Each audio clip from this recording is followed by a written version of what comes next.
Hello, my friends. Happy New Year. I am officially back from maternity leave, which is wild to say. And I am so excited to be getting back in the swing of things, to be here with you on the podcast, to be showing up on Instagram more, coaching my clients, all of the things. So, in today's episode, we are going to talk about my 2026 planning process. Now, this is really important, right? Because as therapists in private practice, you are a business owner. And I know in general, everybody likes to sort of do some like New Year's intentions, New Year's resolutions, that kind of thing. But as a business owner, especially, it is really, really important that you make an annual plan for the year, right? It gets you in the mindset to sort of like set goals in your business, assess what you're capable of, figure out what really matters to you in your business, and to really begin to set yourself up for success. You do not have to be super detailed in your annual planning process. It should feel good to you, right? Like you don't have to present this to a boardroom or something. We don't need to go overboard with it. But it is important to put a plan in place for as much as possible in advance. So that way you sort of like avoid chaos down the road. Okay, let's get started. So, the big rocks, right? If you've ever read the book, The 7 Habits of Highly Effective People, you will be familiar with this term, big rocks, right? The big rocks are considered the most important, mission critical, and long term priorities in your life or in your business. And these are the things that you want to address first in your planning process, right? So, this is where we are going to start. Big rocks might be personal things, right? Like family vacations. They might be professional things, right? Like for me, I certainly plan around launches and stuff are like big rocks for me.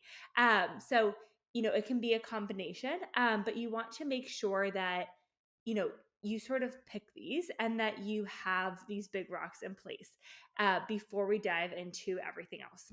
So I'll share, the first thing that I like to do is think about life first. So any vacations that I have, any time off, whether it's for, I always like to take a week off at Thanksgiving. I like to take off, the week of Christmas and then, all the way until the end of the new year. I like to take off my birthday, any like weddings that I have, that kind of thing, I put in the calendar first.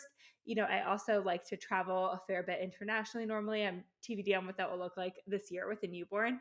But typically I'll go ahead and like plot some of that out as well, right? I'll usually talk to Tom and be like, hey, he works in politics, so I'll figure out like what's a good time for him.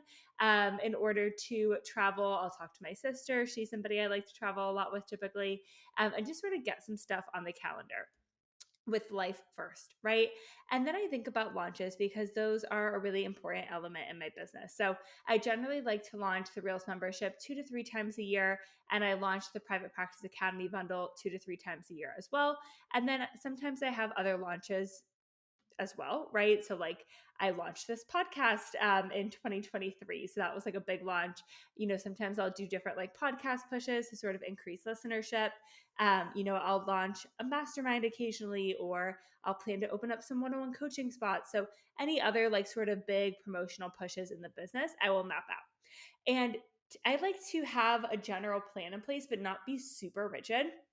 So what I try and do is plan out like what month I'm going to do a Reels launch, or what month I'm going to do a PPA launch, or what month I'm going to, open up one-on-one spots.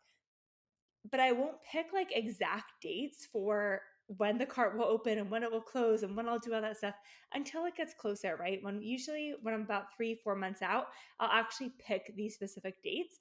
But I find that to be like a helpful balance of, I don't feel like locked into something, and that if I still have like a trip or a vacation or something I want to do with friends, family, whatever, I'm able to have the flexibility and do that and not feel like I have to change or move everything work wise. But by having it like penciled in to a specific month, it keeps me from sort of like pushing those things off and saying, oh, this month got busy, maybe I'll do it next month, or, I just never like really get around to planning it. So I like sort of having that flexibility where I have the month planned out, but I haven't picked the exact days. That works well for me.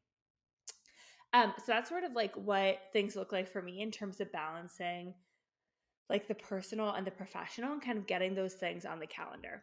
I think the next really helpful thing to think about is to reflect on your capacity and to do this really, really honestly, right? Again, you're not presenting this to a boardroom. This is not for anybody but yourself. If you're one of my coaching clients, if you're in our VIP community, I would love to chat through this with you. You're always welcome to share it with me. But you don't have to present this or share it to anybody. And so I want you to take away any judgment, any feelings of what you should do or how satisfied you should feel or how much you should work or want to work or whatever, and just truly be honest, because that's the whole point of this planning process, is to create a business that feels good for you. And what feels good for you might be different than what feels good for somebody else, and that is okay. You are allowed to honor your capacity, your desires, all that. So, some questions that I asked myself when sort of reflecting on my capacity: how much did I actually work in 2025? Right? So, the previous year. For me, I took 3 months of maternity leave. So, there was a whole season where I didn't work at all, or just sort of posted random content here and there as it felt fun. Um, but then there were periods where, leading up to maternity leave, I didn't plan as much in advance as I thought I had. And I was working kind of a lot in the third trimester, and that didn't feel really good. There were other parts of the year that felt super good to me, where I was working 25 hours a week and I felt like my team support was on lock. So really just sort of reflect on that. How much did you actually work in 2025? What parts of that work felt energizing? Right? What were the parts that you enjoyed most, that you looked forward to doing every day or every week or every month? What brought you the most joy and fulfillment? What parts felt draining, right? What parts did you dread doing? What was always the thing that you pushed to the end of your to-do list every day? That is super helpful to really think about. Did your caseload feel sustainable? Do you want more or less clients? Did your income, how did it feel? Did it support your life? Do you feel like you had enough overflow, enough extra, or did you feel financially strapped? How did your schedule feel, right? How were the hours that you were working? Did you like the days of the week you were working? Did you like the times that you were working? Both in session and out of session, when you're catching up on admin or planning content on the couch. How did that feel to you? There is, again, no right answer there. And then something else I like to think about too is how did the profit to expense ratio feel? If you are a therapist in a virtual private practice and you're a solo practice owner, your expenses are probably pretty minimal.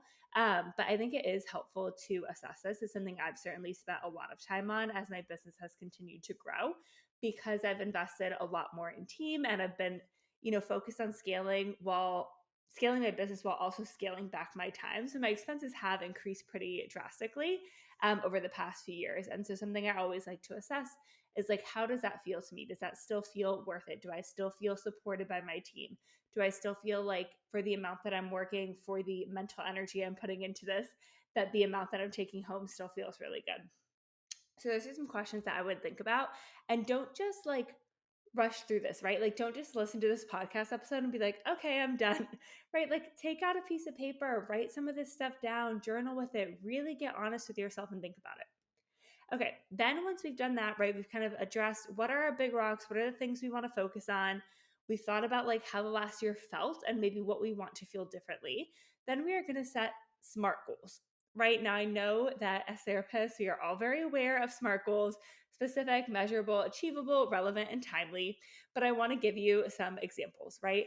And these SMART goals could be for money, it could be for time, it could be for your lifestyle, for your business, whatever, right? So we don't just want to say, I want to make more money. We want to say, I want to have $8,000 months by June, right? We want this to be measurable, right? So maybe it's the number of clients on your caseload. Maybe it's the rate that you're seeing folks at. If you are selling a scalable program, maybe it's spots in that program or course sales or membership enrollments, right? All of that is super measurable. We want it to be achievable, right? So if you are charging, $200 a session, we don't want your goal to be $40,000 months, because you're going to have to see, I can't do math at the top of my head, but 40 clients a week or something, right? And that's going to be crazy. That's not really achievable or realistic. We want it to be relevant as well, right? So again, I think that this kind of goes back to reflecting on your capacity and what you really want. So think about life goals, right? So maybe you're saving for maternity leave in this season, or you know that you want to take summer off with your kids, or you know that you want to go on a family vacation this year, like plan that into it. Like consider that when you are setting these goals. And then timeline, set a deadline, stick to it. You know, make it somewhat challenging for yourself. It's okay to push yourself this year. Get the support. You can do this. You can set big goals. I really believe in you and you can achieve them. So we don't want the goals to be like just like too big and broad. Like, oh, you know, I'm going to grow to 500,000 Instagram followers. Like, okay, why, how, like, is that really important? We don't want them to be like too abstract or too lofty, but really think about like what is realistic for you. What work are you willing to put in? What is in your control? And then can we put in some steps to do that? I also think it's helpful to set multiple goals throughout the year. So, like, I tend to break things down. My first year in private practice, I knew I wanted to have a full caseload of private pay clients by the end of that year. That was my goal. I ended up achieving that like way earlier. But I actually broke down, like, okay, in quarter one, I want to have this many private pay clients and I'll have this many insurance still. By quarter two, I want to tell my insurance clients I'm getting off of insurance and then have this many new private pay clients. By quarter three, I want to be fully off of insurance panels and have this many private pay clients. And by quarter four, I want to be full. I want to be earning X amount of money. I want to have this many private pay clients, right? And so it allowed me to break it down and see, okay, this isn't super overwhelming. I can get 5 new clients a quarter. This is super realistic. I can do this. And it allowed me to like stay motivated and kind of like put in the work to do that and to make it happen. All right, that is all, my friends. So, annual planning is really not about trying to like have a crystal ball or predict your entire year. It's about setting goals so that you can add direction for yourself, and really just have like a roadmap that you are trying to follow, to have a general framework for like guiding decisions, even, and knowing if you're on the right track. And yeah, I would absolutely love to support you with all of your goals related to Instagram, growing your private practice, getting more private paid clients, scaling, any of it. As I said, I am back from maternity leave. I am here. I am in it with you. If you have any questions about how I can support you, please feel free to send me a DM. And if not, all of my programs and all that are linked on my website. So always there to read through as well. But yeah, I'm happy to chat and wishing you all a very, very happy new year.